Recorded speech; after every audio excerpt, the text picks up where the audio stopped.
자, 여러분 인사드리고 시작하도록 하겠습니다. 자, 여러분 안녕하십니까? 예. 강의실을 확장을 해놓으니까 훨씬 좀 쾌적하네요. 예, 쾌적하고 좋은데 확장했는데도 다 차시고 뭐 영상을 또 들으시는 또 201호에 또 계시는 분들이 계시는데 그분들한테 또 인사를 또 나중에 드리도록 하겠습니다. 자, 여러분 다시 인사드리고 시작하도록 하겠습니다. 자, 여러분 안녕하십니까? 예. 자, 목소리를 좀 크게 해서 또록또록하게 들리도록 하겠습니다. 자, 오늘 먼저 프린트물 받으신 거. 자, 요거는 이제 들으신 분들이 계실 거예요. 요 심화 강의 때 썼었던 자료인데요. 오늘 이제 처음 오신 분들은 요 부분에 대해서 이제 나중에 집에 가시면은 어느 강의를 좀 참조하시면 되냐면, 여러분 학원 동영상에 2차 심화 강의라고 하는 2차 편에 보시면 동영상에 심화 강의라고 하는 부분이 있습니다. 심화 강의에 OT를 보시면 돼요. OT를 보시면 되는데, 그 자료가 아마 거기서 제공이 안 될 거라서 심화 강의 OT 요 자료를 가지고 확인해 보시면은 여러분들이 훨씬 이해 안 되시는 부분들이 이해가 되실 거고요. 자, 그 정도 말씀드릴게요. 자, 그 다음에 요 부분의 이 자료는 제가 그래서 별도로 여러분들하고 수업을 진행하진 않겠습니다. 자료 정리는 요 OT를 좀 활용해 주시고요. 자, 다만 제가 오늘 자료 드린 것 중에서 맨 마지막 페이지 보시게 되면, 자, 약관이 교재에 없는 이유만 잠깐 설명을 드릴게요. 보통 다른 학원에서는요, 약관이라고 하는 부분을 시험에 굉장히 중요한 요소로 시험에 냅니다. 준비를 단단히 하시죠. 근데 제 교재는 처음 나올 때부터 약관이 없었어요. 왜 그러냐면 이것 때문에 굉장히 불안해 하시는 분들이 많은데, 다른 학원에서 너무 강조를 많이 하다 보니까 저한테 와서는 약관을 아예 안 하시네요 라고 해가지고 제가 안 하는 이유를 설명을 안 드렸거든요. 근데 이제 제가 설명을 안 드리는 건 아주 간단합니다. 제가 만약에 약관이 안 나오는 이유에 대해 설명을 하면 어찌 아니면 본의 아니게 다른 학원 선생님들에 대해서 좀 안 좋은 그 얘기가 되는 거죠. 왜 나는 안 하는데. 근데 그 사람 왜 하지? 그럼 그 이유를 말씀드리면 괜히 또 다른 선생님한테 안 좋은 얘기를 하는 것 같아서 제가 지금까지 얘기를 안 하다가 불안해 하셔가지고 수험생들이 추가로 공부하신다는 얘기를 들어가지고 이거 안 되겠다. 추가 공부하실 필요가 없다는 거 알려드리려고 한 거예요. 여러분, 자, 거기 행정사 2차 시험 출제 영역을 보시게 되면 약관이 없습니다. 약관이 시험에 나오려면 반드시 뭐랑 연결되냐면 약관규제법이라고 하는 특별법하고 연결이 됩니다. 연결이 되지 않고는 절대 시험을 낼 수가 없어요. 근데 특별법에 약관규제법이라는 내용이 우리 시험 영역에 들어가 있다, 안 들어가 있다? 안 들어가 있어요. 그러니까 거기 보시면 6번에 임대차에 보시면 민법의 범위를 벗어난 특별법 중에서 주택임대차보호법과 상가건물 임대차보호법이 있습니다. 예, 그거는 특별법으로 시험에 출제하겠다고 했으니까 나온 거고, 약관규제법은 시험에 들어간다는 얘기가 전혀 없지요. 예, 그러니까 요거는 시험 범위가 아닙니다. 시험 범위가 아니기 때문에 저는 약관규제법에 관련되어 있는 약관을 강의 중에 설명을 드리지 않습니다. 행정사 강의 들어와서 지금 몇 년 됐는데 한 번도 설명을 드린 적이 없어요. 그러니까 우리도 약관규제법은 공부를 하겠다 안 하겠다? 안 하겠다. 예, 이렇게 말씀을 드릴게요. 그러니까 처음서부터 약관을 왜 안 하지? 걱정하지 마세요. 시험 범위가 아니니까. 그 다음에 올해 행정사 1차 시험 문제 같은 경우에도 행정사 1차 시험 문제 같은 경우에 1번 문제가 요게 시험 범위를 넘어섰어요. 물권법에 관련되어 있는 시험 문제가 나온 거예요. 그래서 요거 이의제기 하라고 저기 카페에다 글을 올려드렸는데 제가 이제 거기 카페 가입이 안 돼 있어서 그래서 아는 행정사 수험생에게 좀 이렇게 올려달라고 부탁을 했습니다. 그러니까 요것도 지금 시험 범위를 넘어선 거예요. 근데 시험 범위를 넘었을 때에는 절대 그 근거를 넘어섰기 때문에 시험에 출제하면 안 되거든요. 그래서 약관규제법은 안 합니다. 그래도 여러분들이 하도 찝찝해 하셔서 제가 살짝 책에 넣긴 넣었어요. 어디 넣었냐면 그 375페이지 보세요. 약관의 명시 설명 의무에 관해서 설명하시오라고 해서 만들어 놨는데 한 번도 본 적은 없습니다. 네, 그래서 여기 부분은 시험에 안 들어갈 것이니까 한 번도 시험에 기출된 적이 없고, 그래서 저희는 수업을 하지 않겠다. 이렇게 이제 말씀을 드릴게요. 그래서 근거가 없는 건 아니다. 예, 그래서 요 부분에 관련돼서 여러분들이 이제 다른 데 강의를 듣고 오신 분들은 요 교재를 참고하시면은 여러분들이 여기서 이해가 안 갔던 부분들이 여기서 이해가 많이 되실 겁니다. 꼭 들어주시고요. 자, 그 다음에 여러분 우리가 강의가 사례 강의입니다. 사례 강의다 보니까 내용의 설명을 좀 드리기는 하지만 여러분 짧은 횟수에 사례 논점 잡는 연습을 많이 하셔야 돼요. 그래서 요 사례 강의에서는 내용 설명보다는 사례 위주로 문제풀이를 가고 내용을 그래서 좀 중히 여기진 않습니다. 그럼 내용은 심화 강의 있으니까 이미 나는 충분히 내용을 따라할 만하다 그러면 심화 강의를 듣지 않으시고 사례 강의만 들으시면 되고, 근데 내가 이게 내용을 좀 더 공부를 하고 싶다 그러면 심화 강의까지 좀 참고해서 모든 걸 다 듣진 마시고 필요한 부분만 들어서 오시면 되시겠습니다. 자, 이렇게 이제 수업을 진행을 할 거고요. 그 다음에 사례 강의에서 여러분들에게 이제 논점을 잡는 방법을 알려드릴 겁니다. 근데 지금 시험 문제에서 이제 어떤 형태로 틀이 잡혔냐면 제가 여러분들에게 설명을 잠깐 드릴게요. 자, 2022년도, 2023년도, 2024년도, 자, 이렇게 3년 정도를 잠깐 풀어드리면, 자, 우리 오늘 교재 맨 뒤를 봐보세요. 자, 맨 뒤를 보시면 2022년도, 자, 문제가 있습니다. 자, 그러면 여러분들하고 한번 볼게요. 자, 396페이지 한번 가보세요. 페이지 395페이지네요. 395페이지 가시게 되면 자, 2022년도 기출문제가 있습니다. 자, 기출문제가 있는데 자, 여기서부터 제가 한번 보여드리도록 할게요. 자, 2022년 기출문제를 잠깐 보시게 되면 전부 다 이제 문제 1에 물음 1, 물음 2에서 사례형이 나옵니다. 자, 사례형이 나오는데 여러분 거기 문제 1을 보세요. 문제 1에 물음 1, 물음 2가 있습니다. 이걸 앞으로 좀 뺄게요. 자, 기출문제 분석은 제가 하는 거고 거기에 따라서 여러분들에게 제가 자료도 제공하고 그 다음에 시험 문제도 보시는 거니까 여러분들은 여기까지 너무 깊이 있게는 보지 마시고 다만 대략적인 틀은 좀 알고 가시자는 얘기죠. 자, 문제 2번, 문제 3번, 문제 4번입니다. 자, 2022년도에서 자, 여러분 시험 문제를 잠깐 보시면은 자, 396페이지의 문제 4번을 보세요. 자, 문제 4번에서 매매 계약의 성립 여부를 물어라 라고 했어요. 자, 매매 계약 성립 여부. 매매 계약 성립. 여러분, 자, 요거는 논점이 주어졌어요. 논점을 찾아야 돼요.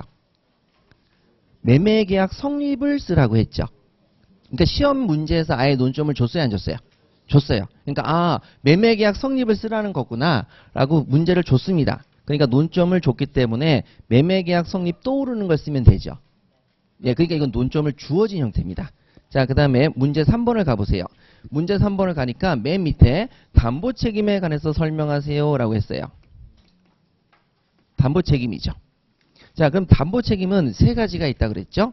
매매 계약의 담보 책임, 도급 계약의 담보 책임, 여행 계약의 담보 책임 세 개가 있는데 자, 여러분 딱 보니까 아이고 매매 나왔네요. 그래서 매매 계약의 매도인의 담보 책임입니다. 여기도 논점이 주어졌어요, 안 주어졌어요? 주어졌죠. 논점이 주어졌습니다. 그러니까 어렵지 않게 답안지를 그냥 내용만 알면 쓸 수가 있는 거죠. 문제 2번도 가보시죠. 자, 거기도 맨 마지막에 조합 채무의 범위다. 자, 조합 채무의 범위라고 아예 논점을 주어졌어요, 안 주어졌어요? 주어졌죠. 조합 채무의 범위를 쓰면 됩니다. 그러니까 우리가 논점을 찾을 필요가 있다 없다? 없었어요. 논점을 찾을 필요가 없었습니다. 자, 그러면 앞으로 한번 가볼게요.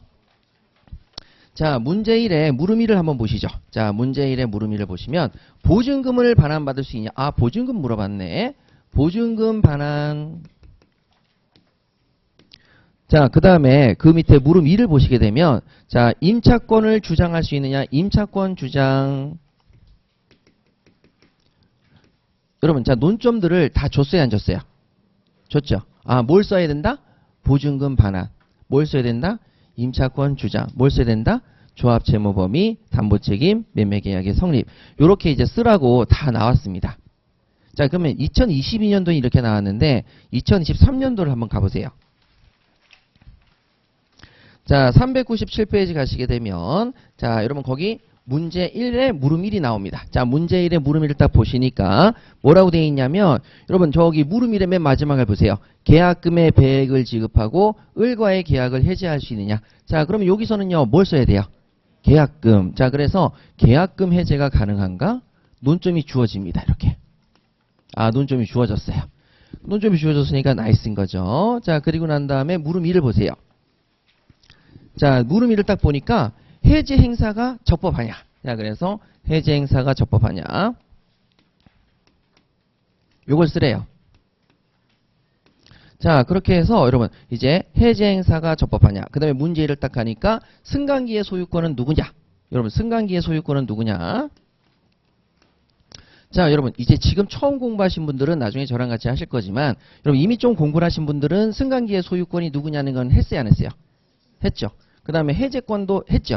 계약 해제권도 했고. 자, 그 다음에 문제 3번을 보세요. 거기 보시니까 맨 마지막에 수익의 의사표시 있기 전과 후입니다. 수익의 의사표시 전후. 처음 하신 분들은 너무 신경 쓰지 마세요. 나중에 다 하시게 됩니다. 자, 수익의 의사표시 전후. 논점이 주어졌어요, 안 주어졌어요? 주어졌어요. 이거 쓰라고 했고, 문제 4번에 지상물 매수 정호권 쓰라고 했습니다. 자, 논점이 다 주어졌어요, 안 주어졌어요? 주어졌습니다. 자, 이렇게 논점이 주어졌단 말이죠. 그러니까 논점을 찾는 연습을 별도로 할 필요가 있었다, 없었다? 없었어요. 그런데 제가 여러분 2024년도에 여러분들하고 제가 최종 마무리 때 뭐 했냐면 논점 찾는 연습을 합니다. 논점을 찾는 연습을 했어요. 앞으로 시험 문제도 그러면 2024년도에는 사실 논점이 주어졌기 때문에 논점 찾는 연습을 할 필요가 없었는데 제가 이걸 했단 말이에요. 왜냐면 이게 지금 채점에 대해서 문제가 좀 있었어요. 논점이 다 주어지니까 사람들이 답안지를 잘 써요, 못 써요? 잘 써요. 그러니까 변별력이 떨어지니까 점수를 60점 기준으로 해서 아주 짜게 점수를 줬어요. 그때만 우수수 과락이 생긴다는 거죠. 그래서 이건 변별력을 따질 수 있는 기준이 안 되겠다 싶어가지고 자, 여러분 이제 저랑 같이 399페이지로 한번 가보세요. 자, 399페이지 보시면 이제 문제가 바뀝니다. 자, 보시면은 문제 1에 물음이를 보세요. 자, 세 번째 줄에 갱신 요구에 계약갱신 요구. 자, 여기는 임대차에 계약갱신 요구권을 쓰라고 논점을 줬어요, 안 줬어요? 줬어요. 자, 그 다음에 문제 1에 물음 2를 보세요. 권리금 회수 보호에 관해서 약수를 하시오 라고 했으니까 권리금을 쓰라고 논점을 줬어요, 안 줬어요? 줬어요. 논점을 주기 시작합니다. 그죠? 그리고 여기 부분은 단문이었어요, 단문. 단문이었는데, 자, 그 다음에 여러분 400페이지를 가보세요. 400페이지 가시니까 계약 체결상의 과실 책임 이렇게 해서 단문 쓰라고 논점을 주어줬습니다. 자, 이게 논점도 주어줬고 단문이죠. 그런데 문제 3번과 문제 4번을 잘 보세요. 문제 3번을 딱 보니까 의리가백에 주장할 수 있는 권리. 여러분 논점이 주어졌어요. 권리마저도 찾아야 돼요. 이게 논점을 찾아야 되는 문제가 나온 거예요. 그러니까 여기서 논점을 찾아야 돼요. 뭘 물어보지? 그 다음에 여러분 문제 4번을 보세요. 문제 4번을 보시니까 어떤 책임을 지느냐? 여러분 책임이 어떤 책임인지 논점을 줬어요, 안 줬어요? 안 줬어요. 예, 어떤 책임인가? 이렇게 물어보니까 여기도 마찬가지로 논점 찾기가 들어갑니다. 그래서 올해 사실 합격의 변별력은 여기서 결정이 난 거예요. 논점 찾기에서 논점을 제대로 찾아서 쓰신 분은 합격. 그 다음에 논점 찾기를 제대로 못하신 분들은 떨어지고. 이렇게 된 거죠. 그러니까 논점 찾는 연습을 왜 했느냐. 여러분 여기서 시험 문제가 이렇게 나온다 하더라도 변별력 때문에 문제가 생기다 보니까 여기는 60점 기준으로 채점을 했다면 자 여기는 이제 몇 점 기준으로? 100점 기준으로 채점을 하고 그 다음에 논점을 뭐 하자? 찾자. 이런 식으로 이제 문제가 바뀌었다는 거예요. 그러니까 지금 여러분 시험 문제를 분석을 해서 거기에 대한 대비는 제가 하는 건데 여러분들이 논점을 찾는 걸 왜 잘 찾아야 되냐면 여기서 당락이 결정이 되더라는 거죠. 그러면 요 논점을 잘 찾아서 답안지에 쓰면 되는데 이제 그 다음으로 말씀드릴게. 자, 기출 문제가 변형이 됐는데 이 형태가 앞으로 고정화될 가능성이 높습니다. 채점을 해보니까 매우 변별력이 뛰어나지다. 왜? 기본적으로 공부했으니까 쓸 수 있는 게 있고 단문 형태니까 쓸 수 있는 게 있고 그 다음에 논점 찾기를 제대로 못 찾으면 떨어지니까 이 부분에 있어서 변별력이 높다라고 생각하셔서 자 앞으로 몇 점 기준으로 채점할 것이다? 100점. 그 다음에 논점 찾기가 몇 문제 정도 들어갈 것이다? 2문제. 이렇게 이제 예상을 합니다. 근데 요때에는 제가 60점 기준으로 앞으로 채점할 것이다. 전 모른다고 그랬어요. 왜냐면 이건 채점하는데 매우 힘듭니다. 예, 그래서 60점 기준으로 채점하시는 게 일반적인 현상이긴 하지만 이렇게 할 수가 없어요. 우리 시험은 한 문제당 9분 내에 정답을 써야 되기 때문에 법전도 주지 않아서 굉장히 어려움이 있습니다. 그래서 우리의 시험은 절대 쉬운 시험이 아니에요. 법준이 주어지지 않는 이상. 그래서 이렇게 여러분들께서 올해도 시험을 대비하시면 좋다. 이렇게 말씀을 드릴게요. 자, 그러면 이제 여러분들하고 이제 사례 단문할 때에는 자, 논점 찾기 부분을 중점적으로 말씀을 드릴 거고 내용도 필요한 내용 말씀을 드릴게요.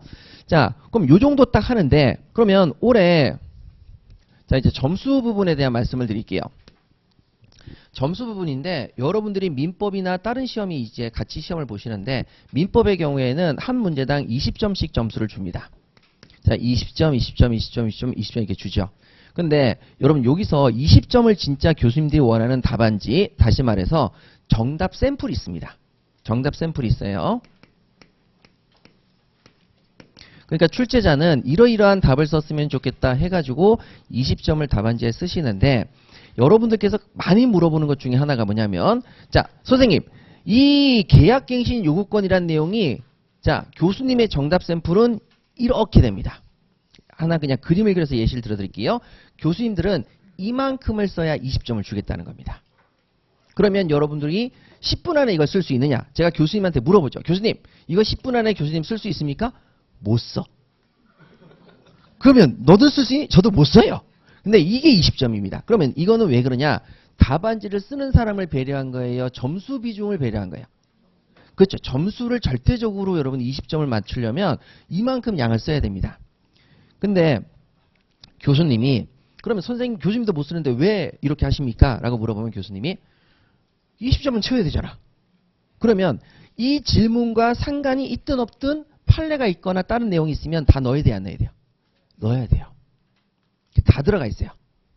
여러분들의 상상을 초월할 정도로 들어가 있어요. 그래서 제가 한번 또 물어봤어요. 이건 논점하고 전혀 벗어나는 문제인데 판례인데 이걸 왜 넣으셨죠? 난 중요하다고 생각해. 아, 예. 아니, 출제자가 그렇게 한다는데. 그래서 이 20점을 다 쓸 수 있냐? 안 됩니다. 절대 시간 내에 못 써요. 그러면 요 내용을 우리는 그대로 써야 된다? 압축해야 된다. 그렇죠. 그러니까 이거죠. 여러분들이 전문가를 변호사를 딱 만났는데 행여사를 만났는데 이거 어떻게 해결합니까? 이렇게 해결해. 이렇게 짧게 얘기하는 사람이 능력자지 이렇게 돼서 이렇게 될 것 같으니 저렇게 돼서 이렇게 됩니다. 이렇게 길게 들었으면 수다스러운 거죠. 그러다 보니까 교수님들도 압축해서 쓰길 원합니다. 그래서 압축을 이렇게 해요. 자, 압축을 하면 자, 압축 내용이 좀 되면 이것도 몇 점이 될 수 있어요? 20점이 될 수 있어요. 압축을 하면. 그래서 지금 제 교재에 대해서 여러분들이 좀 힘들어하시는 게 압축이 돼 있다 보니까 힘들어하시는 부분들이 좀 계세요. 근데 압축을 했는데 그럼 이걸 또 10분 내에 9분 내에 쓸 수 있느냐? 못 씁니다. 못 씁니다. 죄송합니다. 못 씁니다. 그러다 보니까 제가 양을 여러분들에게 제 답안지의 양은 요 정도밖에 안 됩니다. 요 정도밖에 안 됩니다. 그러면 이게 몇 점이냐? 17점입니다. 그래서 제 교재는 20점짜리 문제라고 체크는 돼 있지만 실질적으로 여러분들이 답안지를 시험장에 쓸 내용이 몇 점짜리로 들어가 있다? 17점으로 들어 있습니다. 17점. 그러면 17점으로 들어 있는데 자, 그러면 여기서 이제 어떤 문제가 생기느냐? 자, 요거 말씀드릴게요. 자, 압축으로 돼 있고 교수님들이 원하는 형태로 답안지에 서열 배열이 돼 있고 문장이 돼 있다 보니까 문장이 좀 낯설어요, 안 낯설어요? 엄청 낯설어요. 그러니까 안 외워져요. 안 외워지니까 교수님, 저한테 교수님이 아니라 저한테 이거를 쌤, 요걸 이렇게 좀 풀어서 쓰면 안 됩니까? 그러면 제가 압축해 놓은 길이가 요만큼인데 자, 본인은 이걸 풀어서 쓰면 이해가 잘 되겠다는 거죠. 그럼 이거 풀어서 쓰면 되지 않습니까? 언제 써요, 그럼? 9분 내에 못 써요. 풀어 쓰는 건 9분 내에 쓸 수가 없어요. 그거를 쓸 수가 없어서 제가 그렇게 못 쓴 게 아니라 그렇게 쓰면 9분 내에 정답을 쓸 수가 없어요. 그래서 이걸 압축해 넣어서 응축해서 써놓은 거죠. 그러니까 여기 부분은 교수님들이 원하시는 답안지예요. 이 형태가. 그래서 여러분들이 좀 낯설고 문장이 안 외워진다 그러면 바꿔서 이렇게 쓰면 되지 않습니까? 라고 한다면 쓰시되 교수님들이 원하지는 않는다. 우리는 지금 여러분 교수님의 눈치를 봐야 돼요. 채점하는 사람의 눈치를 봐야 돼요. 내 의견을 너 채점 잘해 이렇게 얘기해야 돼요. 그렇잖아요. 내 의견이 중요한 게 아니라니까요. 그래서 교수님들이 채점하시는데 엄청 좋아하시는 형태로 문장을 만들어 놨으니 여러분 될 수 있으면 자기가 바꾸자, 안 그러면 그냥 다 그대로 외우자. 외우자 이렇게 말씀을 드릴게요. 그래서 그렇게 외웠는데 그러면 이제 증명을 해야 되잖아요. 자, 그러면 17점짜리니까 5문제를 논점을 그대로 제 책을 그대로 쓰면 몇 점이 나야 돼요? 85점. 올해 이제 수석하신 분이 저한테 와서 선생님이 책에 있는 걸 그대로 썼대요. 이게 암기가 잘 되는 사람은 진짜 그대로 쓴 사람이 있어요. 이건 어쩔 수가 없어요. 나도 그렇게 되고 싶다? 됐어요. 안 됩니다. 저도 안 됩니다. 근데 그렇게 하는 사람이 있어요. 근데 그 사람이 84점을 받았대요. 그러니까 민법이 84점이니까 점수를 보니까 골고루 17점, 17점, 16점, 15점, 16점, 18점 이렇게 나온 거죠. 18점 나올 때도 있죠. 너무 잘 썼으면 감격 하면서 이렇게 줄 수도 있는 거잖아요. 그러니까 이게 84점 나왔고 그 다음에 또 한 분은 좀 맛있게 떨어지긴 했지만 다른 것도 꽈락이나 떨어지긴 했지만 83점 받으셨다고. 그러니까 이게 17점으로 점수가 돼 있어요. 그러니까 이거 너무 지금 가슴 아프죠. 아우 그죠. 이게 뭔가 꽈락이 났어요. 이게 너무 가슴이 아팠어. 차석인데. 자, 행정 절차는 아니야. 꽈락이 난 건 이제 말할 수 없어요. 자, 그러니까 너무 이제 열심히 한 거죠. 그러니까 여러분들에게 제가 이 내용은 17점짜리로 맞췄어요. 맞췄으니까 조금 그래도 나중에 답안지를 쓰시다 보면 시간 내에 다 못 쓰는데 좀 긴데요 라고 느끼실 거예요. 진짜 그렇게 돼요. 근데 이분은 그래가지고 빨리 쓰는 연습을 해서 다 썼대요. 그러니까 이게 뭐냐면 17점짜리도 양이 많은데 그러면 여러분 여기서 양을 이만큼 줄이면 이만큼 줄여서 요만큼만 쓰면 몇 점 나오겠어요? 이게 반만 쓸까? 자, 반만 쓰. 그럼 이제 한 8.9점 나오는 거죠. 그렇게 해서 5개를 다 써도 이제 40 몇 점 이렇게 나오는 거죠. 그러면 자 제가 하나만 또 말씀드릴게요. 자, 요렇게 17점짜리인데 올해 논점을 진짜 합격하신 분인데 3개만 쓴 거예요. 논점을 3개를 썼어요. 왜? 2개 논점을 썼는데 논점이 틀렸어요. 자, 그럼 3개를 썼는데 자, 이분이 그럼 51점이 나야 되잖아요. 여기서 좀 썼더니만 점수를 좀 줬어요, 안 줬어요? 줬어요. 몇 점 줘가지고 54점. 합격했어요. 그러니까 이게 17점짜리 3개를 정말 잘 썼는데 합격을 한 거죠. 그러니까 이런 경우도 있단 말이에요. 그러니까 여기 나와 있는 내용을 지금 여러분들이 머릿속에 이제 생각하겠죠. 민법은 그럼 3개만 쓰고 그러니까 4개 정도 논점을 제대로 쓰시면 아주 쉽게 합격하실 수 있다. 그러니까 여기 있는 내용들을 지금 제가 이 말씀을 드리는 거는 수정하고 싶은 마음도 생길 텐데 여러분 그럼 수정하고 싶으면 어떻게 수정할까 자기가 스스로 고민하겠어요, 안 하겠어요? 고민하죠. 그럼 고민하는 시간이 아까워요, 안 아까워요? 아까워요. 외우라고요, 그 사이에. 그 다음에 게시판에 다 질문해요. 교수님 요거 요렇게 좀 바꿔가지고 써도 되지 않겠습니까? 라고 그걸 또 올려요. 그 답을 기다려요. 그 시간이 아까워요, 안 아까워요? 아까워요. 그러지 마세요. 이제 외우세요. 네, 그렇게 말씀을 드릴게요. 그래가지고 이제 수정해서 보낸 글이 있었는데 그 글이 문제가 좀 많았어요. 그래가지고 어떤 점이 문제가 있는지 제가 그 일일이 짚어지면서 이렇게 문장을 쓰면 이게 다 틀린 지문이 된다라고 알려드렸는데 여러분 이제 우리가 시험이 얼마 안 남았으니까 그렇게 묻는 것도 좀 자제하시고 그 다음에 그렇게 답을 게시판에 글을 올리시는 것도 시간 낭비니까 우리가 여러분 무조건 일단 외우자 안 외우자 외우자 이렇게 말씀 부탁을 드리려고 부탁을 드리겠습니다. 자, 그렇게 해서 여러분 보니까 제가 채점은 20점으로 해드리겠지만 실제 시험장에 가면은 몇 점 정도 받는다? 17점 이렇게 말씀을 드릴게요. 자, 그럼 이렇게 이제 정리를 쭉 하셨으니까 자, 우리는 올해 논점 찾기를 2개 정도는 맞추고 그 다음에 논점 재기형 요거 돼 있고 단문 하나 나올 거고 요런 패턴으로 올해는 단단히 준비를 하자 말씀을 드릴게요. 자, 그럼 올해 시험은 뭐가 나올 것이냐? 그건 모르죠. 근데 작년에는 이제 사례 단문형에서 이제 마침 다행스럽게 맞춰가지고 다행스러웠는데 올해도 맞출 수 있도록 단단히 준비를 하겠습니다. 자, 그러면 수업을 나가실 때 제가 여러분들에게 A급, B급, C급 해서 여러분들에게 이제 등급을 나눠 드릴 테니까 여러분 우리가 진도를 쭉 처음서부터 나간다 하더라도 공부를 처음부터 한다, A급부터 한다. A급부터 한다. 이렇게 생각을 좀 해주시면 될 것 같아요. 자, 그러면 우리 교재 한번 보실까요? 자, 13페이지 보시죠. 자, 13페이지 보시면 청약과 승낙에 의한 계약의 성립. 그럼 이거 사례 요거 집 가지고 계시죠? 여기다 이제 보도록 할게요. 자, 단문은 제가 여러분들하고 이제 안 보고 사례부터 볼 거예요. 사례부터 볼 건데, 자, 그럼 사례를 보실 때, 자, 15페이지를 한번 봐보세요. 자, 사례형이 15페이지도 있고, 그 다음에 17페이지도 있고, 예, 그 다음에 21페이지도 있고 쭉 있어요. 그래서 일단 전체적으로 여러분들하고 이걸 좀 정리 한번 해보도록 하겠습니다. 자, 먼저 여러분들께서 보셔야 될 것이, 자, 먼저 계약의 총론하고 계약의 강론부터 보겠습니다. 계약의 총론, 계약의 강론, 여기부터 볼게요.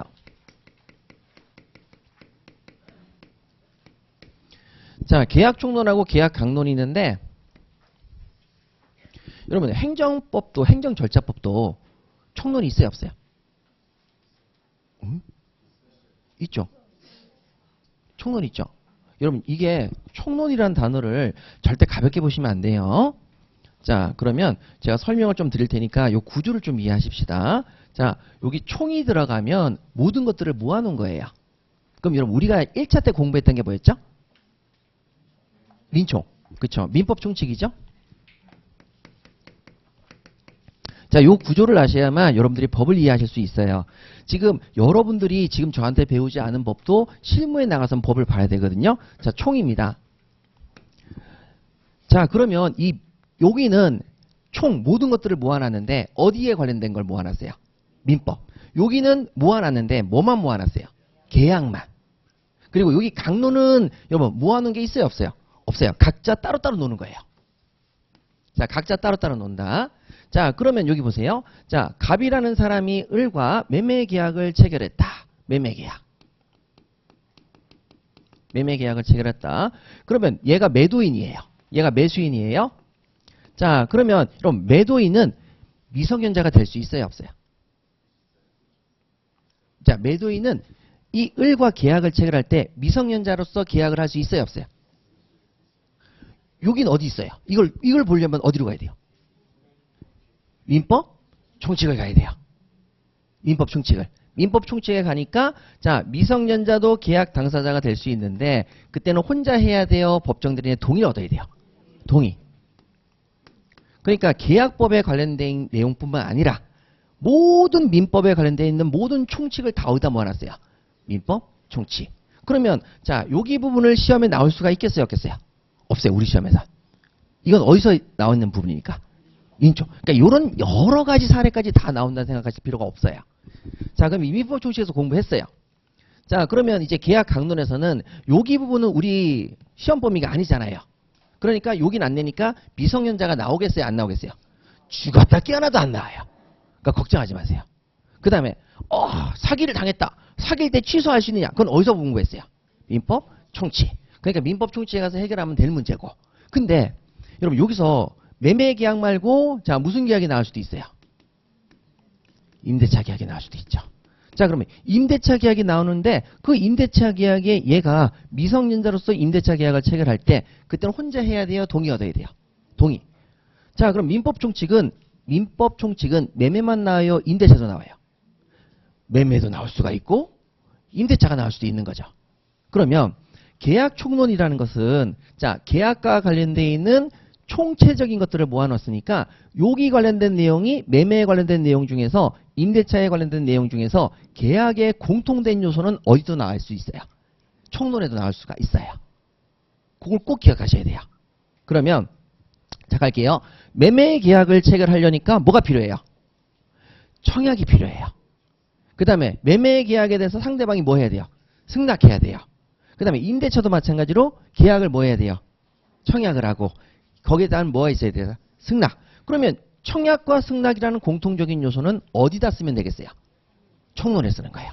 그래서 여기는 청약과 승낙이 오는데 시험 문제 사례가 매매 계약이 나올 수도 있고 뭐가 나올 수도 있고 임대차가 나올 수도 있고 매매 계약 말고 교환 계약도 나올 수가 있고 도급 계약이 나올 수도 있고 그 다음에 여행 계약이 나올 수도 있고 여기는 내용이 아주 다양해요, 안 다양해요?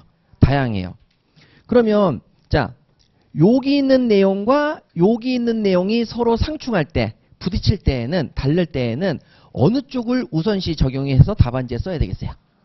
그렇죠. 여기 부분을 답안지에 쓰시는 거예요. 왜? 우리가 총론부터 공부를 하지만 우리가 실제 적용해야 되는 건 뭐부터 적용한다? 강론. 각각의 특별한 규정에 그걸 적용해서 이용을 해보고 그래도 안 되면 어디 가서 해결하자. 총론. 이런 식으로 꼭 가셔야 돼요.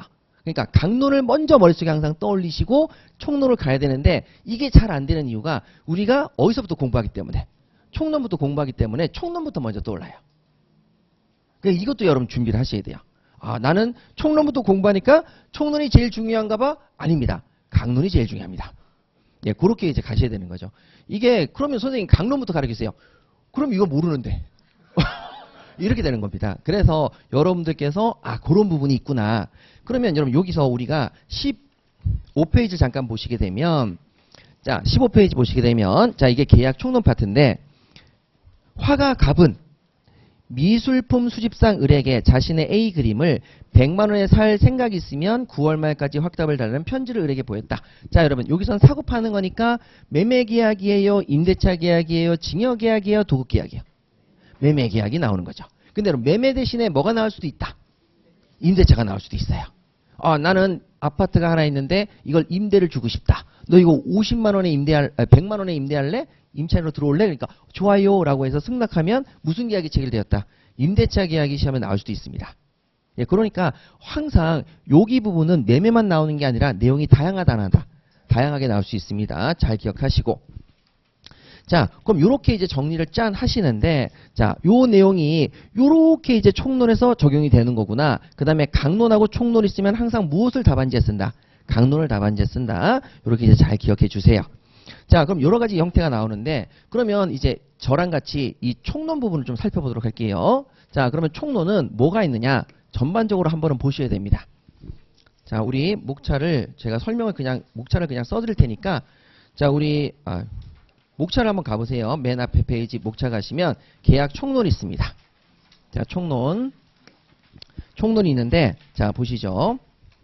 자, 먼저 청약과 승낙이 있고요. 그래서 계약의 성립이 있습니다. 계약의 총론 해가지고, 자, 계약의 성립이 있죠. 챕터 1 계약의 총론해서 여러분 청약과 승낙 해가지고 여러분 계약의 체결 부분이 있습니다. 그러면 첫 번째 쓸게요. 청약과 승낙이 있을 수 있고요. 그 다음에 계약 체결상의 과실 책임이 있습니다. 쭉 여러분들하고 쭉 설명을 드릴게요. 책임이 있습니다. 자, 그 다음에 그 밑에 계약의 효력으로서 세 가지가 있죠. 동시이행 항변권하고 그 다음에 위험부담이 하나 있고요. 그 다음에 제3자를 위한 계약이 있을 겁니다. 그냥 목차만 쭉 그냥 보시면 돼요. 쓰지는 마시고. 그리고 마지막으로 여러분 해제가 나올 겁니다. 해제권. 해제권만 시험에 나오니까 해제권만 기억하시면 돼요. 근데 요거를 다시 법정 해제, 그 다음에 합의 해제 이렇게 나눠질 겁니다. 자, 그러면 여기 부분에 대한 설명을 잠깐 드릴게요. 자, 먼저 매매 계약을 먼저 보도록 할게요. 자, 매매 계약입니다. 자, 매매 계약을 여러분들이 을과 체결하고 싶으면 이 물건 살래라고 일단 뭘 해야 되고 청약. 그래서 내가 그 물건 살게 라고 해서 뭐 해야 되고 승낙. 이게 되셨죠? 자, 그러면 또 볼게요. 학원하고 계약을 체결하셨어요. 학원에 와서 강의를 좀 듣고 싶습니다. 그러면 뭘 하고요? 청약. 그러면 자리가 있네요 라고 하면 뭐 할 수 있어요? 승낙. 사실은 저희가 마감이 6월 달에 다 끝났어. 4월 달인가? 마감이 됐는데 강의실을 확장했거든요. 그러니까 여기 이제 청약과 승낙하면 되죠. 그런데 자, 계약 체결상의 과실 책임은 뭐냐면 계약을 체결하기 전날 목적물이 멸실된 거예요. 자, 계약을 체결하기 전날에 매매하기로 했던 목적물이 남아있다. 홀랑 타버렸어요. 자, 그러면 여러분 매매 계약을 체결할 날짜 전에 목적물이 전부 다 타버리면 그때는 그걸 모르고 계약을 체결한 거죠. 그러면 그때는 여러분 이 계약은 뭐라고 부른다? 계약 체결상의 과실 책임. 계약을 체결함에 있어서 자, 과실, 실수가 있었다 없었다? 있었다. 왜 물건이 탔는지 안 탔는지 확인 못했다.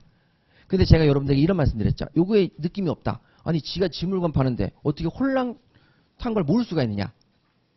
팥빙수를 사러 커피숍에 갔다. 그랬는데 팥빙수 계약을 체결해놓고 나서 재료를 보니까 재료가 없더라. 그렇게 될 수 있어요, 없어요? 있죠. 그러면 뭐에 해당한다? 계약 체결상의 과실책임. 매매 계약을 체결하기 전에 목적물 전부가 없더라. 재료 전부 없더라. 자, 학원에 와서 여러분 수강증 끊었는데 계약을 체결했는데 그 전날 선생님이 깨끗하게 죽었다. 자, 그러면 계약을 체결할 수 있다, 이행할 수 있다, 없다? 없다.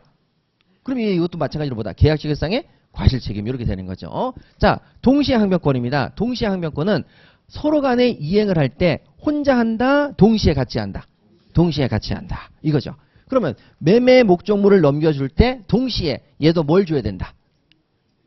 매매 대금을 줘야 된다. 맞잖아요. 목적물을 넘겨줄 때 얘도 마찬가지로 뭘 줘야 된다? 매매 대금을 줘야 된다. 서로 무슨 관계다? 동시행 관계다. 자, 위험부담입니다. 자, 위험부담은 계약이 체결이 됐어요. 체결이 됐는데, 자, 체결이 안 된 게 아니라 체결이 됐어요. 근데 아까 전에 계약 체결상의 과실책임은 전날 목적물이 멸실된 거고, 요거는 계약 체결하고 그 다음날 목적물이 멸실이 된 거예요. 목적물이 멸실됐는데 매매 계약 당사자의 잘못이 있다, 없다? 없어요. 그래서 산불이 나서 홀랑 탄 거예요. 그럼 매매 계약의 당사자가 잘못이 없으면 목적물이 홀랑 탄 부분에 대한 모든 위험을 누가 부담한다? 요게 뭐예요? 위험 부담이에요. 자, 그 다음에 제3자를 위한 계약. 자, 제3자를 위한 계약은 제3자가 들어가요. 그럼 매매 목적물을 이렇게 넘기면 매매 대금을 이렇게 갑한테 줘야 되잖아요. 근데 매매 대금을 병한테 줘라. 이렇게 할 수 있어요, 없어요? 있죠. 제가 여러분들한테 이렇게 할 수 있습니다. 제가 물건을 구매했어요. 자, 물건을 구매했어요. 물건을 제가 이렇게 제가 이렇게 할 수 있어요. 반대로. 자, 제가 아이스크림을 사드리려고 제가 이렇게 여러분들에게 자, 매도인, 즉 다시 말해서 편의점 주인한테 저기 우리 학교개법학원 아이스크림 한 200개만 갖다 주세요 라고 얘기할 수 있어요, 없어요? 있어요. 매매대금 줬죠. 그럼 제가 먹어요? 계약 당사자인 제가 먹어요? 제3자인 여러분들이 드세요. 여러분들이 드시죠. 요게 제3자를 위한 계약이 되는 거죠. 그렇죠. 계약 당사자 말고 제3자에게. 그래서 전부 다 개념을 다시 잡아드릴 건데, 자, 그 다음에 해제권. 여러분, 강의가 여기서 해제권은 계약을 체결했다가 계약을 하겠다, 안 하겠다? 안 하겠다. 이렇게 얘기하는 게 뭐예요? 해제권이죠. 자, 그러면 여러분, 제가 매매 계약을 말씀드렸는데, 자, 무슨 계약을 할 수도 있어요? 임대차 계약을 할 수도 있어요. 임대차 계약을 하기 위해서 뭘 해야 할 수 있어요? 청약. 그리고 또 뭐가 돼요? 승낙. 그 다음에 임대차 계약을 체결했는데 그 전날 홀랑 타버린 거예요. 그러면 모르고 계약을 체결할 수 있죠. 선생님, 살던 집이, 난 집이 너무 많아. 내가 저기 가지고 있는 별장. 네, 이런 것들 저기 멀리 떨어져 있는 걸 산이 홀랑 탔는데 모를 수도 있죠. 자, 그랬을 때 모르고 계약을 체결할 수도 있어요, 없어요? 있죠. 인터넷으로 자고 싶습니다. 오케이. 근데 그 전날 집이 타버린 거죠. 자, 그러면 계약 체결상에 뭐가 된다? 과실책임. 자, 그러면 임대 목적물 넘겨주고 보증금 받는 것도 무슨 관계예요? 동시행 관계. 그 다음에 위험부담. 자, 목적물을 계약을 체결해놓고 자, 이제 임차인이 들어올 날을 기다리고 있는데 집이 홀랑 타버린 거예요. 그럼 그 모든 목적물이 멸실된 위험을 누가 부담할 것이냐? 위험부담. 제3자를 위한 계약. 자, 보증금을 냈어요. 근데 우리 아버지가 나 대신 보증금을 내준 거죠. 그러면 자, 제가 임대차 계약으로 임대인과 계약을 맺었는데 보증금을 제가 받아야 되겠어요? 저희 아버지가 받아야 되겠어요? 아버지가 받도록 계약서를 쓸 수 있어요, 없어요? 있어요. 그건 또 뭐가 되는 거예요? 제3자를 위한 계약. 그렇죠. 이렇게 되는 거죠. 제가 아시는 분도 딸 보증금 내주고 수익자는 자기로 내 딸을 못 믿어 막 이러면서 보증금을 왜 네가 가져가? 내 보증금인데 하고 할 수도 있고. 자, 계약을 또 뭐 할 수도 있어요? 해지할 수 있습니다. 그러니까 여기 있는 이 내용은, 총론 내용은 자, 임대차도 적용되고 매매도 적용되고 증여도 적용되고 모든 경우에 적용이 다 된다, 안 된다? 된다. 이렇게 머릿속에 기억하시면 돼요. 그러니까 사례가 하나만 나온다, 여러 개가 나올 수 있다. 여러 개가 나올 수 있습니다. 자, 이렇게 보시면 되겠어요. 자, 그러면 저랑 같이 여기 이제 청약과 승낙을 들어갈 건데, 자, 먼저 저랑 같이 한번 이제 교재를 다시 한번 돌아오시죠. 죄송합니다. 왔다 갔다 해서. 자, 15페이지를 먼저 펴주십니다. 자, 지금서부터 본격적으로 정리할게요. 15페이지를 피시는데 여러분들께서 일단 첫 번째 상식적으로 이해가 안 가는 부분이 있습니다. 미친 거 아니야? 자, 이렇게 생각하시는 부분이 계세요. 자, 그럼 왜 그러냐면 이 상식적으로 이해가 안 간다라고 했는데, 자, 여러분, 갑이 매도인, 을이 매수인입니다. 그러면 물건을 사겠다고 청약하는 사람이 누구죠? 물건을 사겠다라고 청약하는 사람이 누구죠?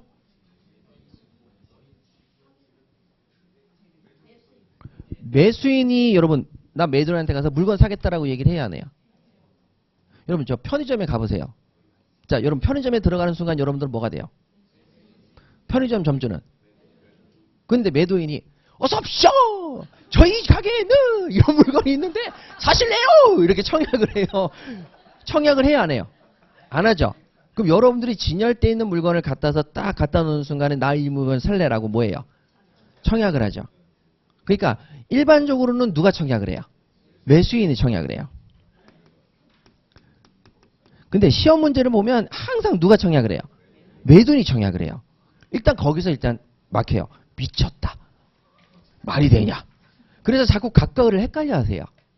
근데 여러분 이거 생각하셔야 돼요. 요거는 민법이 적용되겠어요? 자, 여기 점주. 요건 민법이 적용되겠어요? 상법이 적용되겠어요? 이건 상법입니다. 그러니까 물건을 사고 파는 상인이죠. 예, 상인은 자, 요 경우에는 물건을 진열할 장소가 있고 상법이 적용되면 상인은 물건을 팔고 적극적으로 진열할 것이기 때문에 보통 요렇게 청약이 들어갑니다. 자, 그러면 여러분들이 이제 민법이 적용되려면 상인이 끼면 돼야 안 돼요? 안 돼요. 자, 그럼 여러분들이 친구한테 가서 얘가 지금 드라이기를 필요로 해. 난 집에 드라이기가 2개야. 야, 나 드라이기 하나 더 있는데 살래? 라고 그러면 사실은 누가 청약을 해요? 매도인이 청약을 합니다. 그러니까 민법은 사인 간의 관계인데 상인을 빼야 돼요. 상인을 빼면 누가 청약을 한다? 매도인이 청약할 수밖에 없어요. 그게 가장 대표적인 게 당근. 당근 거기 보면 매도인이 이거 사실래요? 라고 청약을 하죠. 파는 사람이. 그게 왜? 상인이 꼈어요? 안 꼈어요? 안 꼈으니까. 상인이 안 꼈으니까. 그래서 항상 민법의 시험 문제는 자, 누가 청약자로 나온다? 매도인이 청약자로 나옵니다. 이게 이상한 거예요? 안 이상한 거예요? 안 이상한 거예요. 근데 많은 분들이 이상하다고 생각을 하세요. 말이 안 된다. 난 그렇게 산 적이 없다. 없죠. 당근을 생각하자. 저는 당근을 되게 좋아해요. 왜냐면 그거 나와서 이 민법이 이제 설명이 되는 거거든요. 자, 그러면 당근을 하진 않았어요. 자, 15페이지 보시면 자, 화가 갑은 미술품 수집상 을에게 자신의 A 그림을 100만 원에 살 생각이 있으면 9월 말까지 확답을 달라는 편지를 을에게 보냅니다. 그러면 누가 청약을 했죠? 갑이 한 거예요. 이 물건 살래라고 한 거죠. 자, 그러면 당근처럼 매도인이 뭐 한 거예요? 청약을 한 겁니다. 이상하게 절대 보지 마세요. 자, 그런데 이때 시험 문제는 몇 가지가 나올 수가 있습니다. 자, 그러면 여기서 이제 저랑 같이 상식 부분은 끝났으니까 자, 보여드릴게요. 일단 여러분들이 답안지를 쓰시거나 이게 논점을 잡으실 때 제일 중요한 게 뭐냐면 그림을 그려야 됩니다. 그림을 그리는데 자, 먼저 갑을 보셨어요. 갑. 그 다음에 을을 봤어요. 그랬는데 얘가 매도인이에요. 그러면 자, 그림을 그릴 때 자, 요를 매도인은 항상 어느 쪽에 놓는다? 왼쪽에 그림을 그리겠다고 약속을 하면 그러면 매도인이란 말을 쓸 필요가 있어요? 없어요? 없어요. 근데 읽어보니까 매도인이 을이다. 그러면 그림을 바꿔서 그리면 되죠. 이렇게. 자, 그럼 누가 매도인? 을. 누가 매수인? 갑. 이런 식으로 자기만이 그림을 약속을 그려놓으시면 훨씬 나중에 답안지에 논점 잡기가 편합니다. 자, 그럼 되셨어요. 자, 그럼 이렇게 딱 보셨는데 그러면 여러분 여기서 갑을 이렇게 딱 보셨는데 여기서 이제 제일 첫 번째 문제를 처음서부터 읽는다. 밑에서부터 거꾸로 올라간다. 거꾸로 올라가셔야 돼요. 처음서부터 읽으면 시간 낭비가 됩니다. 자, 그러면 거꾸로부터 읽으니까 맨 밑에서부터 갑과 을 사이 A 그림에 대한 매매계약 성립 여부에 관해서 설명하시오 이렇게 돼 있죠. 그럼 답안지에 뭘 써야 돼요? 매매계약 성립. 매매계약 성립이구나. 계약 성립. 자, 성립이 나왔으니까 청약과 승낙 요거 쓰는 거네. 이렇게 생각이 들겠죠. 자, 그러면 성립. 자, 그런데 그 다음에 그러면 갑과 을이 누군지를 따져야 돼요? 안 따져야 돼요? 따져야 되죠. 그래서 위로 올라가니까 갑은 을에게 100만 원에 살 생각이 있으면 편지를 을에게 보냈다니까 매도인이 갑이네. 자, 그러면 이쪽에다가 갑 쓰시고 우측에다 을 쓰시면은 매도인, 매수인 이렇게 정리가 되죠. 그러니까 자기만의 약속입니다. 자, 그런데 그러면 논점이 뭐냐? 계약의 성립의 논점이 뭐냐라고 물어보니까 자, 거기 딱 보니까 100만 원에 살 생각 있으면 9월 말까지 답을 달라고 했는데 편지를 받은 을은 얼마에 사겠다고 얘기했죠? 90만 원. 자, 그러면 얘가 100만 원 얘기를 했는데 얘는 지금 얼마에 답을 하고 있죠? 90. 자, 90만 원에 사겠다는 편지를 보냈습니다. 자, 그러면 갑이 보낸 거는 뭐가 되겠습니까? 청약. 청약이란 뜻은 계약하기를 청하옵나니라는 거죠. 여러분 청약통장 하나씩 있으시죠? 예, 그 청약이 이 청약입니다. 나 주택 아파트 사기를 계약하기를 청하옵나니 하고 청약통장 드셨죠. 그러니까 여러분 여기서 을이 오케이 승낙. 이게 승낙이죠. 자, 그러면 청약이 있고 뭐가 있다? 승낙. 자, 그러면 여러분 여기서 얘가 100만 원에 팔겠다라는 것을 얘는 알았어요, 몰랐어요? 자, 거기 잘 보세요. 자, 갑은 A 그림을 100만 원에 살 생각 있으면 9월 말까지 확답을 달는 편지를 을에게 보냈죠. 갑의 편지를 받은 을은 자, 받은 을은 알았어요, 몰랐어요? 알았어요. 그래서 얘가 알았어요. 너무 비싼데? 90. 자, 나 90만 원이면 살게. 라고 뭐 할 수 있어요? 승낙을 한 거예요. 자, 90만 원을 사겠다는 편지를 갑에게 발송합니다. 자, 요렇게 이제 케이스가 하나 있습니다. 자, 요렇게 케이스가 하나 있죠. 자, 그럼 뒤로 한번 넘겨볼게요. 자, 17페이지 가보십니다. 자, 17페이지 가시면 사례를 여러분 거의 똑같이 써놨어요. 그래서 여러분들 유사한 것의 차이점을 찾으라고요. 자, 화가 갑은 을에게 자신의 A 그림을 100만 원에 살 생각 있으면 9월 말까지 답을 달라고 편지를 을에게 보냈고 갑의 편지를 받은 을은 100만 원에 사겠다고 얘기를 합니다. 여러분 얼마에 사겠다고요? 100만 원. 여러분 계약이 성립했겠네요. 성립했겠는데 자, 그러면 그 다음에 뭐예요? 편지를 10월 1일 갑에게 발송했다. 여러분 자, 얘는 답을 언제까지 달라고 그랬죠? 9월 말. 얘는 넘었어요, 안 넘었어요? 넘었어요. 아, 넘어서 보냈으니까 계약이 성립할까요, 안 할까요? 이 부분을 보시는 거죠. 요렇게. 자, 그러니까 여러분 여기서 여기는 금액을 달리 썼고 여기는 마감 날짜를 달리 썼고 요런 식으로 계속 나올 수가 있어요, 없어요? 있어요. 자, 그러면 이제 전체적으로 쭉 그림을 그려가면서 할게요. 자, 그러면 여러분들하고 이제 계약의 성립 파트는 자, 계약의 성립 파트는 매매 계약이 나올 수도 있고 임대차가 나올 수도 있고 자, 여러 가지가 나올 수 있다? 있다. 그러면 첫 번째 자, 서로 간에 청약이 있으면 그때는 청약에 따른 뭐가 있어야 된다? 승낙. 그래서 청약과 승낙 이 두 가지 케이스가 시험에 나온 적이 없어요. 시험에 나온 적은 없고 자, 그러면 어디가 시험에 나왔느냐? 뒤로 한번 넘겨보세요. 자, 27페이지 가보시면 청약은 있었는데 여러분 청약과 승낙 외 계약 성립.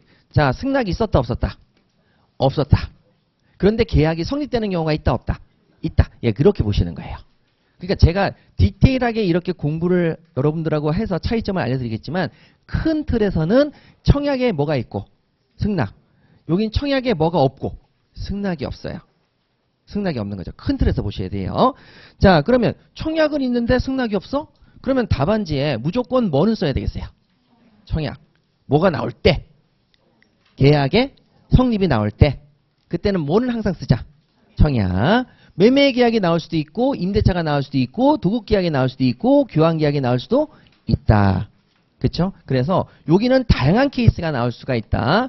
매매가 나올 수도 있고 임대차가 나올 수도 있고 교환이 나올 수도 있고 도급 계약이 나올 수도 있고 뭐 여러 가지 형태의 계약이 다 나올 수 있으니까 이 계약의 성립에서는 이건 신경 쓸 필요가 없다.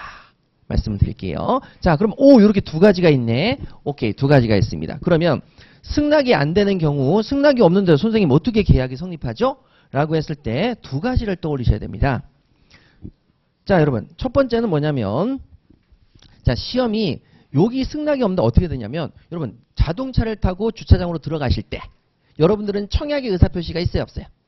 자, 자동차가 주차장에 주차를 한다. 무슨 계약? 임대차죠. 그 주차하는 땅을 쓰고 거기에 따른 사용료를 낸다 안 낸다?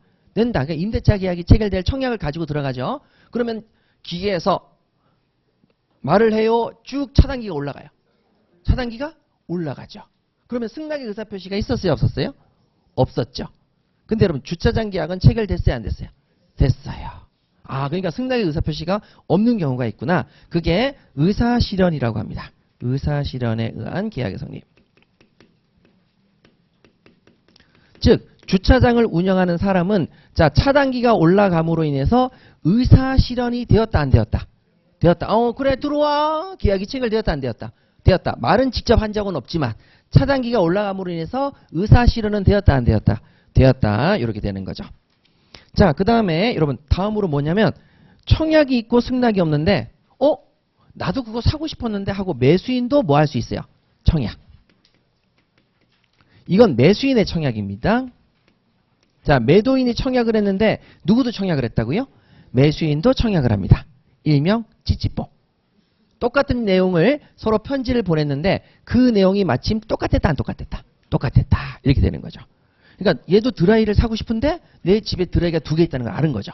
그러니까 나는 야 드라이기 너 나한테 살래? 하고 문자를 보냈는데 본인도 야 너 드라이기 2개 있는데 하나 나한테 싸게 팔지 않을래? 라고 이렇게 문자를 보냈다 안 보냈다? 보냈다. 그러면 내가 문자 보낸 걸 이 사람은 알았다 몰랐다? 모르는 상태에서 다시 나한테 얘기했으니까 이 사람은 승낙이다 청약이다? 청약이다. 그래서 청약과 청약이 생기는 뭐가 있을 수 있다? 이걸 교차청약이라고 합니다. 서로 교차가 되는 거죠. 그래서 이거를 교차청약이라고 합니다. 매도인도 청약했고 매수인도 청약을 했는데 그것이 크로스 교차했다. 그래서 교차청약이라고 부릅니다. 이렇게. 자, 그럼 큰 틀에서 계약의 성립을 다시 한번 볼게요. 지금 여러분들이 내용을 외우시는 것은 이제 우리가 심화 강의 때 했고, 자, 저랑 같이 요 중요한 내용들에서 자, 2가지를 볼게요. 청약에다가 뭐가 있으면 계약이 성립한다? 승낙. 그러면 청약에다가 승낙이 없이도 계약이 성립할 수 있다 없다?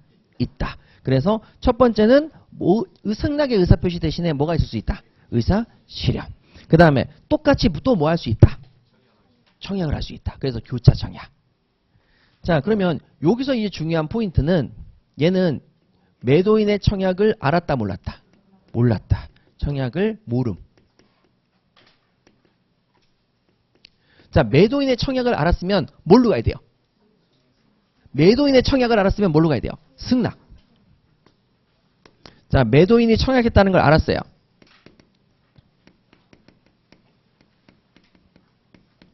매도인의 청약을 알고 뭔가 답을 줬으면 뭐가 돼요? 승낙. 매도인의 청약을 모르고 그때 청약을 뭔가를 보냈다면 그건 뭐가 돼요? 청약. 이렇게 되는 거죠. 이렇게 됩니다. 그래서 매도인의 청약을 알았는지 그러면 승낙이 될 것이고 그래 네 청약에 내가 승낙할게. 자, 매도인의 청약을 몰랐으니까 그때는 뭐가 돼버린다? 교차청약. 청약과 청약만 있을 뿐이다. 이렇게 정리가 되는 거죠.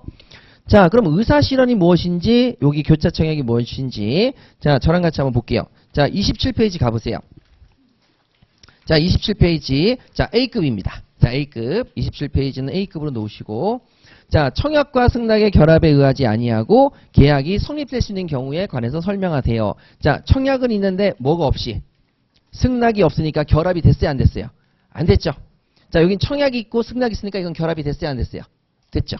여긴 청약이 있는데 승낙이 없으니까 결합이 되었다 안 되었다? 안 되었다. 그래서 청약과 승낙의 결합에 의하지 아니하고 계약이 성립될 수 있는 경우를 쓰세요. 그럼 몇 가지를 써야 돼요? 2가지. 그래서 로마자 1번에 의사실현에 의한 계약의 성립이 하나 있고 28페이지 가시면은 교차청약에 의한 계약의 성립이 하나 있죠. 자, 그래서 여기 부분에 이제 여기 부분에 교 해가지고 의교. 자, 그래서 의교를 쓰시면 됩니다. 그래서 여기는 의사실현, 여긴 교차청약. 자, 여러분 청약과 승낙이 있었다 없었다? 승낙이 없었다. 결합이 되었다 안 되었다? 안 되었다. A급으로 여러분 준비해 주시면 되겠습니다. 자, 그런데 29페이지 딱 보시면은 자, 29페이지 보시게 되면은 이 전체를 답안지에 20점으로 쓰세요 라고 나온 적이 있었는데 자, 요것만 가지고도 몇 점이 될 수 있다? 20점이 될 수가 있습니다. 그 다음에 요것만 가지고도 또 몇 점이 될 수 있습니까? 20점이 될 수 있습니다. 그러면 자, 여기도 20점, 여기도 20점. 그럼 여기를 한번 보세요. 자, 우리 교재 35페이지 보세요. 교차청약에 의한 계약의 성립을 쓰세요 라고 되어 있는 거죠. 그러면 여러분 여기서 요렇게 답안지를 쓰세요. 그럼 요 2가지를 썼죠. 근데 여기 부분에서 요것만 쓰세요. 그러면은 청약을 몇 점 줘야 되겠어요? 10점을 주세요. 청약 10점. 그 다음에 의사실현 몇 점? 10점.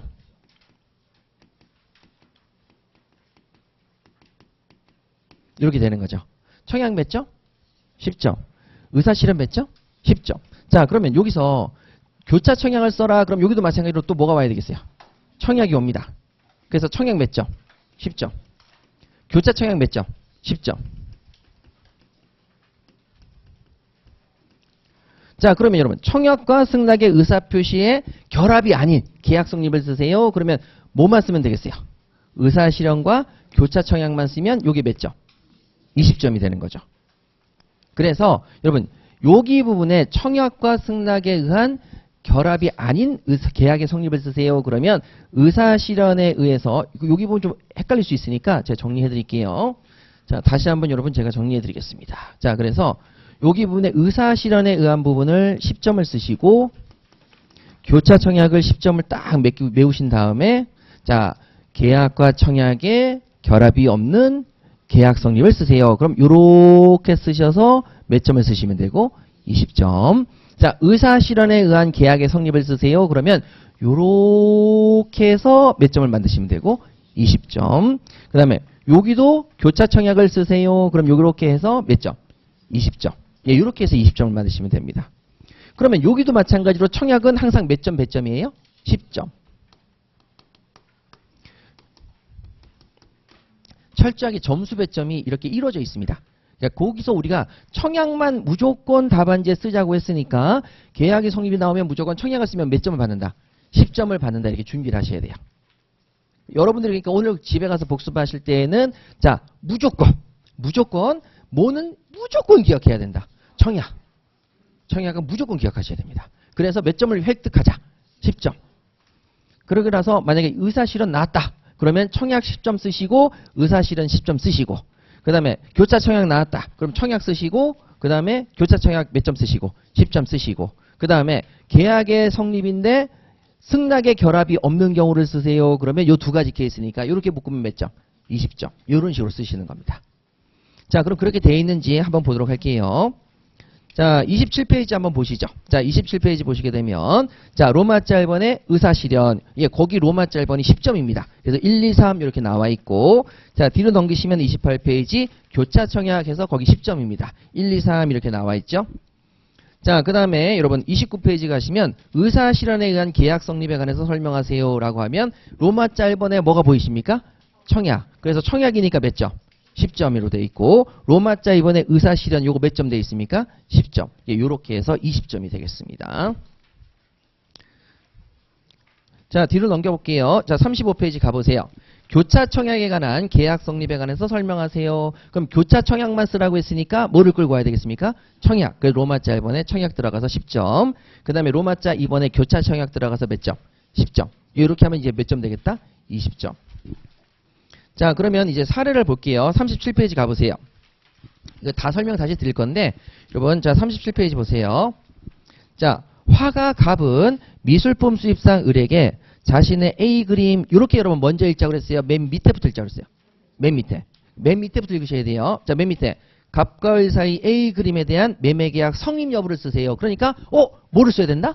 계약의 성립. 자, 논점의 계약의 성립을 잡았죠? 자, 그런데 계약의 성립은 뭐가 있을 수 있어요? 청약과 승낙. 여기는 승낙이 있어요, 없어요? 없을 수도 있죠. 두 가지 케이스가 있을 수 있죠. 거꾸로 생각하셔야 돼요. 자, 그럼 다시 볼게요. 자, 100만 원을 갑에게 100만 원에 사달라고 갑은 을에게 자신의 A 이름을 100만 원에 사달라고 청약의 편지를 2022년 9월 1일 발송해서 그 편지가 동년 9월 5일 을에게 도달하였다. 그런데 밑줄 그으세요. 그러한 사실을 모르는 을은 밑줄 그으시고 갑에게 A 그림의 100만 원에 팔라는 청약의 편지를 9월 3일 발송합니다. 여러분, 청약의 편지에서 청약을 빼보세요. X. 자, 네 번째 줄에 청약의 편지에 청약을 빼세요. 자, 그러면 여러분 이게 쉽게 나오면 청약의 편지라고 얘기를 했지만 을이 보낼 때에는 청약을 빼고 보세요. 자, 그럼 뭐만 보냈다? 편지만 보냈죠. 근데 갑의 청약을 얘는 알았어요? 몰랐어요? 그렇죠. 세 번째 줄에 그러한 사실을 모르는 을 이렇게 얘기했으니까 다음 버전은 뭐가 빠질 것이다? 청약이 빠질 거다. 청약이 빠져서 시험에 나오면 이걸 써야 된다. 교차 청약을 써야 된다. 교차 청약을 써야 된다. 교차 청약을 써야 된다. 그러니까 을도 청약을 보낸 걸 알고 답을 줬으면 뭐가 될 수 있는데? 승낙이 될 수 있는데 갑이 보낸 의사표시를 알았다 몰랐다. 몰란 상태에서 답을 보냈으니까 그거는 승낙이다 청약이다. 청약이 되는 거죠. 그래서 청약이 되니까 이제 뭐라고요? 교차 청약. 그래서 매도인의 청약을 모름. 매도인 청약을 모른 상태에서 매수인이 의사표시를 한 거죠. 그러니까 만약에 알고 하면은 그때는 여러분 승낙이 된다고 그랬어요? 청약이 된다고 그랬어요? 알고 하면 승낙이죠. 모르고 하면 청약. 예, 이렇게 된다고요. 그래서 다음에 시험에 나올 것은 제가 봤을 때에는 지금 방금 말씀드린 것처럼 X를 쳐서 그냥 을이 갑에게 편지를 발송했다. 이렇게 시험에 나올 거라고요. 그러면 교차 청약을 답안지에 써야 된다, 안 써야 된다? 써야 된다. 이렇게 되는 거죠. 자, 그런데 아직 설명을 다 드린 건 아니고요. 자, 그러면 제가 이제 하나의 예시를 보여드린 것일 뿐이니까 이 정도 보시고, 자, 그럼 또 앞으로 한번 넘겨볼게요. 자, 거기 31페이지 가보세요. 자, 31페이지 가시게 되면 지금 다 설명드린 게 아니에요. 큰 틀에서 일단 첫 번째 시간 보는 거예요. 자, 맨 마지막 줄을 보세요. 맨 마지막 줄부터 읽으세요. 갑과 을 사이 A 그림에 대한 매매계약 성립 여부에 관해서 설명하세요. 여러분 뭘 쓰라고 했어요? 계약의 성립이죠. 자, 그러면 일단 무조건 청약은 있겠죠. 화가 갑은 미술품 수집상 을에게 자신의 A 그림을 100만 원에 살 생각 있으면 9월 말까지 답을 달라는 편지를 A 그림과 함께 을에게 보냈고, 그 다음에 이 편지와 그림을 받아본 을은 9월 8일 편지와 그림을 개봉해서 A 그림이 마음에 든 을은 그림을 거실에 걸어두었습니다. 자, 그러면 승낙의 의사표시를 한 적이 있어요, 없어요? 을이 갑한테 나 이거 사겠다라고 얘기한 적이 있어요, 없어요? 없어요. 그러면 승낙이 있었다, 없었다? 없었다. 그럼 청약의 의사표시를 한 적도 있어요, 없어요? 없었다. 그럼 뭐에 들어간다? 의사실현에 의한 계약의 성립입니다. 어디다 걸어두면 의사실현이다. 그렇죠. 네 번째 줄에 자, A 그림이 마음에 든 을은 그림을 거실에 걸어둡니다.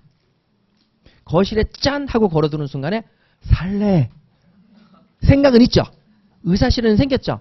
근데 그거를 여러분 직접적으로 매도인한테 말한 적은 있다, 없다?